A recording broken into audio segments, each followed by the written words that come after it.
Look around. You can find cars like these on AutoTrader, like that car riding your tail. Or if you're tailgating right now, all those cars doubling as kitchens and living rooms are on AutoTrader too. Are you working out and listening to this ad at the same time? Well, multitasking pro, cars like the ones in the gym parking lot are for sale on AutoTrader. New cars, used cars, electric cars, maybe even flying cars. Okay, no flying cars, but as soon as they get invented, they'll be on AutoTrader. Just you wait. AutoTrader. Don't you love it when things are both easier and more affordable? Like when the rain washes your car for you. Or like when you save up to 10% by bundling your renters and auto insurance with USAA. Bundle with USAA and start saving. Get a quote today.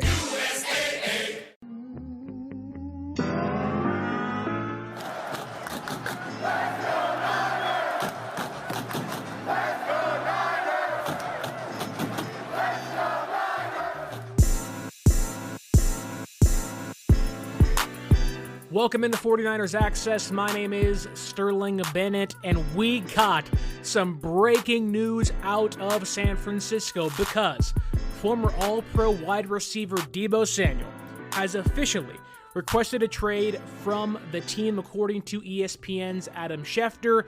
And I know San Francisco has been tied to Myles Garrett and Max Crosby and Devontae Adams and T. Higgins, but this is the biggest news thus far of the offseason. While San Francisco tries to negotiate a contract with quarterback Brock Purdy, Deebo Samuel said, "Look out, Brock. Step out of my way. Hold my beer. I'm going to make this headline about me because I want out of here. I want my tenure with the San Francisco 49ers to end after the 2024 NFL season, and no longer does he want to remain in San Francisco after this offseason." Yes, there's been reports of Deebo being traded. There's rumors of will he be in San Francisco dating back to 2021, 22, and 23. Deebo Samuel being involved in trade conversations and rumors of when are they going to get out of that contract. It's not like it's not a common topic of discussion within the Niner fan base. However, the fact that he gets ahead of this and says, "Get me out of here," that's different. That's new. That's why this is such a big deal. Now, apparently, Deebo Samuel's trade request happened shortly after Week 18 when San Francisco lost to the Cardinals. During the exit interviews each player has with the head coach and the GM, Deebo Samuel apparently told San Francisco then, "I want to get traded. Let's move on. Let's divorce. Let's separate. I want my time with the San Francisco 49ers to come to an end." And Deebo Samuel himself released a statement via ESPN's Adam Schefter stating this: "It was a hard conversation to have with Kyle Shanahan because of the relationship that we have, but I have to do what's best. I'm more than thankful for the Niners giving me the opportunity of a lifetime, but now I think it's best that we find another team." Which, when I heard the initial news, Deebo wants out, I'm not going to lie to you, I wasn't that mad. I think the assumption of most of us out there are saying that, look, I know Ayuk's on the shelf, maybe that's the reason as to why San Francisco brings back Deebo for one more year, but based on his play last year, based on the attitude he had towards the end of the season, the writing was on the wall. It was just a matter of time. It wasn't an if, it was a when Deebo Samuel's time in San Francisco was done. Now, again, you can point to maybe them writing out the last year of his contract, which is in 2025, but it seems like he wants to forego that and he wants out of there this off season, which again, we kind of saw coming when it came to him no longer being here. The contract, the money, the financial side of things made too much sense, and with his play deteriorating, you don't want a 29-year-old aging player like Deebo Samuel on your roster kind of wasting away, and at least last year, has been known to make things about himself when the team is the bigger aspect you'd like to have mentality-wise for your star players. He was one of the 8 team captains last year. His play didn't show that, and his attitude didn't show that either. But again, we love Deebo. He was a great San Francisco 49er from 2019 up until last year. Brought us so many great moments. But funny enough, the day after Deebo Samuel goes on Kay Adams' Up and Adams show on FanDuel, where he tells her There's nothing going on right now. Now, maybe that last two words, right now, should have been read into a little bit more. However, when he said nothing's going on nonchalantly, cool, Deebo's probably going to stay here. Awesome, whatever, cool, thumbs up, move on. That's not the case anymore. Today's report directly contrasts what he told Kay Adams yesterday, but let's dive into what happened, how do we get here, how does this contract work out for trades and releasing Deebo, and what is going to happen with San Francisco when or if they decide to trade him this off season, which includes maybe two potential big-name free agent wide receivers coming to San Francisco to replace him this year. Let's talk about 2024. It was a rough year for the San Francisco 49ers, 6-11, fourth place this year, missed the playoffs for the first time since 2020. A lot of injuries, a big mess. We know this, you know this, everyone sees it and says, oh my God, what happened? But it was a very tumultuous season for Deebo Samuel. Again, former All-Pro, 2021 was an incredible season, 1,700 scrimmage yards, 15 total touchdowns. Like, Deebo Samuel was one of the best players in the entire NFL. Had it not been for Cooper Kupp, you could argue Deebo Samuel could have easily been an Offensive Player of the Year award winner in 2021. But last year, there was a clear decline in play for the San Francisco 49ers receiver. 51 total receptions, 670 yards, and just 4 touchdowns on the year. All three of those, receptions, yards, and touchdowns, are categorical lows since the 2020 COVID season when Samuel only played 7 games. In the final 9 weeks of the 2024 regular season, Samuel only surpassed 100 scrimmage yards once. He looked like a shell of his former self. He was lost. There was a lot of issues. Obviously, again, there's context, offensive line problems, injuries. Like, so much goes into why a player like Deebo Samuel struggles. However, he didn't pack the same punch. He looked slower.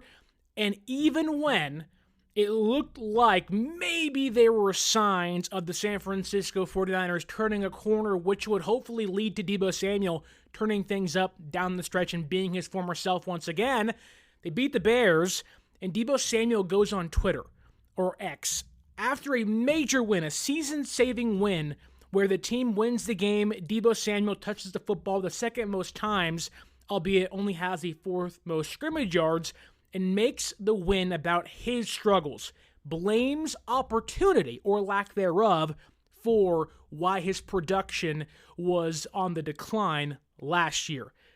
That point right there, that to me was the turning point for Deebo Samuel.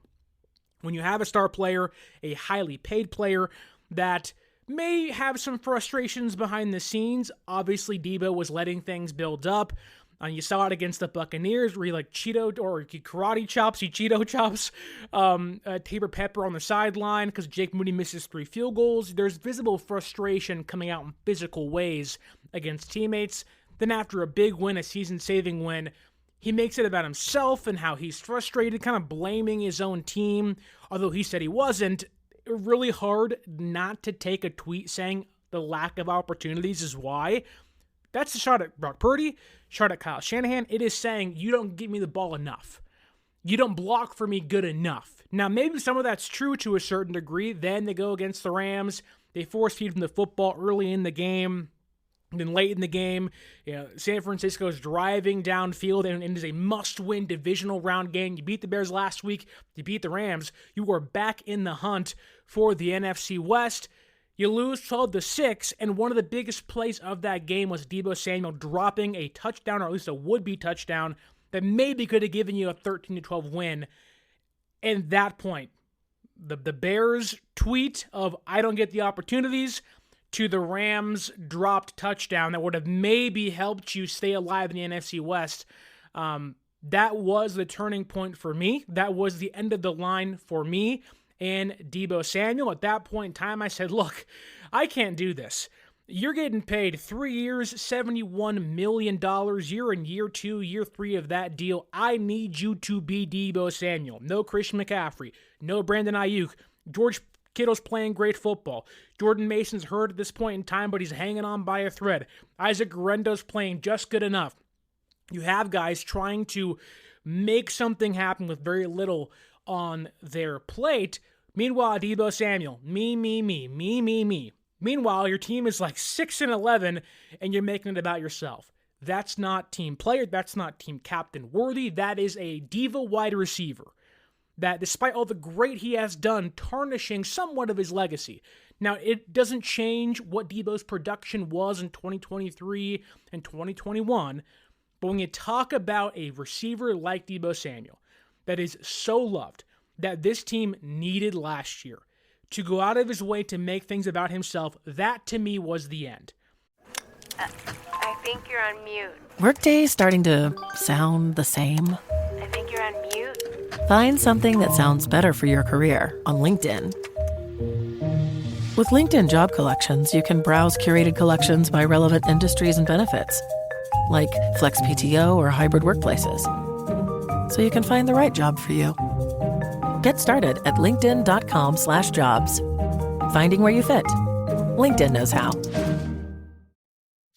Since you're new to H&R Block, we'll look at your returns from the last 3 years for any money your last guy might have missed for free. I could get money back from last year? You could. We'll find any mistakes. Could have really used that 2 years ago when I dated that mistake for 5 months. Don't leave money on the table. Switch to H&R Block and get a free Second Look review. Second Look is included at no additional cost with the purchase of tax preparation. Results vary. All tax situations are different. Fees apply if you have us file an amended return. When Kyle Shanahan saw the tweets, saw him attacking Tabor Pepper, albeit accountability is great, we're sitting back like, why is nobody keeping Deebo accountable? Goes out there and has a dog crap game against the Rams, looks terrible, is embarrassed, and it's like, hey brother, like your time might be up. Father time might be coming to your door at the age of 29, which is fine. He had a great, short, illustrious prime in his career. However, this is the perfect time to get away from Deebo Samuel, and he's pulling the trigger on this move earlier than maybe San Francisco wants to. Don't forget, John Lynch said after the season, we don't plan on moving off of good players. Deebo Samuel's a good player. Maybe that's changed. Maybe that's simply just coach speak for like, we'll see what happens during the offseason. However, it's pretty easy to tell that there was a point in time where there was a connection that was frayed, snapped, and broken, and I firmly believe it was after that Bears game and the Rams game this past season. But what does that mean for his trade market, his trade value? How can San Francisco maneuver this contract landscape that Deebo Samuel's put them in? So, let's talk about 2025. Deebo Samuel this year has a $31 million dead cap hit if San Francisco trades him or releases him pre-June 1st. My assumption would be that San Francisco wants to get 2025 NFL draft compensation. However, again, $31 million dead cap hit. They'd only save $15.6 million, but again, that'd easily be gone with that dead cap hit. Any team acquiring Deebo Samuel, whether it's the Commanders, the Packers, the Panthers, they would take on a $17.5 million non-guaranteed salary. The thing about this, though, if San Francisco was to trade or cut Deebo Samuel pre-June 1st this year, they would only save $18 million the next 2 seasons in regards to dead cap hit compared to your actual savings, and a $52 million dead cap hit. It literally makes zero sense for San Francisco to move Deebo Samuel pre-June 1st. The finances don't make sense unless a team is going to give you a second-round pick, which is not likely at all. Money-wise, it makes no sense to move off Deebo Samuel pre-June 1st. However, there is one wrinkle to this. The Niners apparently have, or Deebo Samuel apparently has, a $15.4 million option bonus due on March 22nd. That could be a date you look at and say, look, free agency is already in full swing, the new league year is already in full swing. San Francisco could say, hey, that dead cap hit, it's not great, it's not pretty, but if we can avoid that option bonus It frees up a lot more money for us in the long run. However, even then, I don't feel like a team is going to give you enough to make you say, okay, cool, we'll do that move instead. Flipping it around, though, post June 1st, San Francisco has 10 draft picks this year in the 2025 NFL Draft.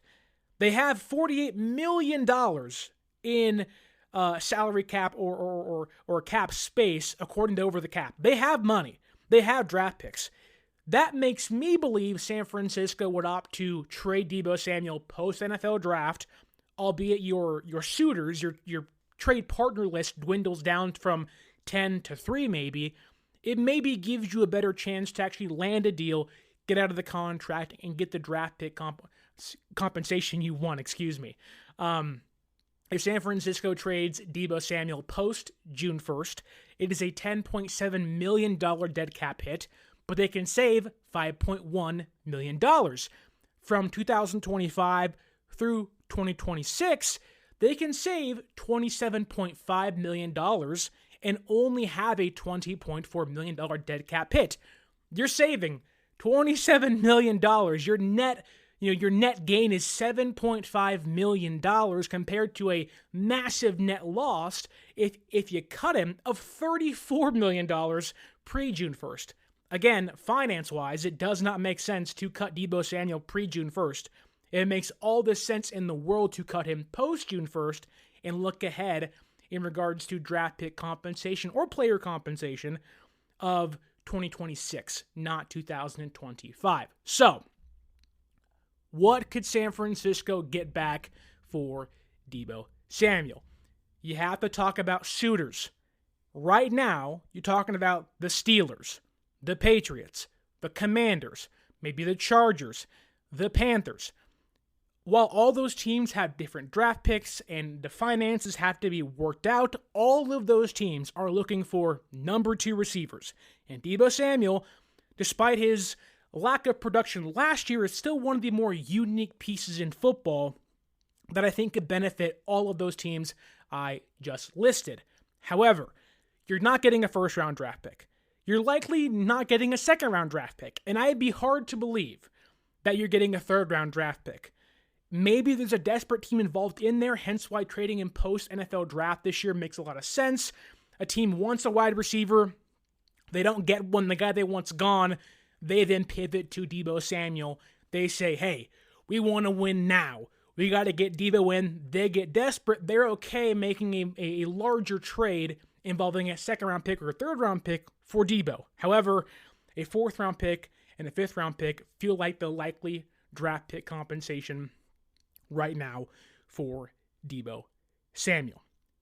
Before I dive into potential replacements, I want to let you know to use our promo code 49ersaccess, 49ERSACCESS at SeatGeek.com and save yourself $20 off your first purchase. And if you want to perform like the GOAT, Jerry Rice, then you got to get yourself a can of GOAT Fuel. Whether you're an athlete or a normal person like myself doing podcasts in his office, GOAT Fuel can bring the best out of every single one of us. Click that link down below in the description and grab yourself a can of GOAT Fuel to feel like the greatest of all time. Okay, 2 potential names linked to Deebo Samuel, linked to potential replacements for Deebo Samuel to the San Francisco 49ers have been wide receivers Devontae Adams and T. Higgins.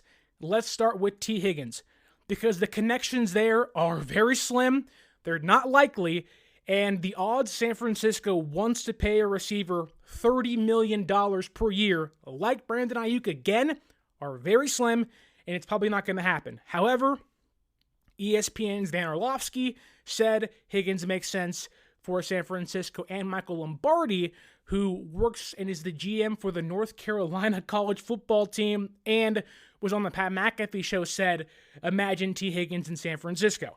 That thread of connection is very thin. It's unlikely. However, if San Francisco doesn't mind paying up for a receiver that can actually produce for them this year in the absence of Brandon Ayuk, T. Higgins could make some sense, albeit the almighty dollar, it preaches a lot to you here, and I don't think it'll actually happen. But the more likely name is Davante Adams. As of right now, Aaron Rodgers is not expected to come back to the Jets this year. That means Davante Adams is probably gone as well. If that happens, according to ESPN's Jeremy Fowler, the San Francisco 49ers, along with the Chargers and the Rams, are one of 3 teams that are potential suitors for Davante Adams if he's released by the New York Jets. Now, Davante went to school at Fresno State. He's a Palo Alto kid. The idea is he wants to come back to Northern California and potentially play for a Super Bowl. Again, very thin connection, but if he's released by the Jets, that means San Francisco could sign him for a cheaper deal, get their Brandon Ayuk replacement or a placeholder in Davante, have a man coverage beater, and have a top-tier receiver paired with Ayuk once he comes back with Jawan Jennings and Ricky Pearsall. I'm on the Adams train for a cheaper deal. If he wants to win, he wants to come back home, let's get that done. And if you're going to say goodbye to Deebo Samuel, I could not think of a better replacement than Davante Adams. With what this team needs, not a great blocker, but a great separator, which would vastly improve this team's separation from 31st to at least middle of the pack. Then when Ayuk comes back, it's a whole different ball game. But tell me down below what you think should happen. Do you want to trade Deebo? Do you want to work things out with Deebo? Are you mad at Deebo Samuel? When do you think things went wrong? And of T. Higgins and of Davante Adams, which one would you want to sign potentially to replace Deebo this year and be a placeholder for Brandon Ayuk? Tell me down below in the comments. Don't forget to like, share, subscribe, leave that review. My name is Sterling Bennett, and as always, until next time, stay faithful.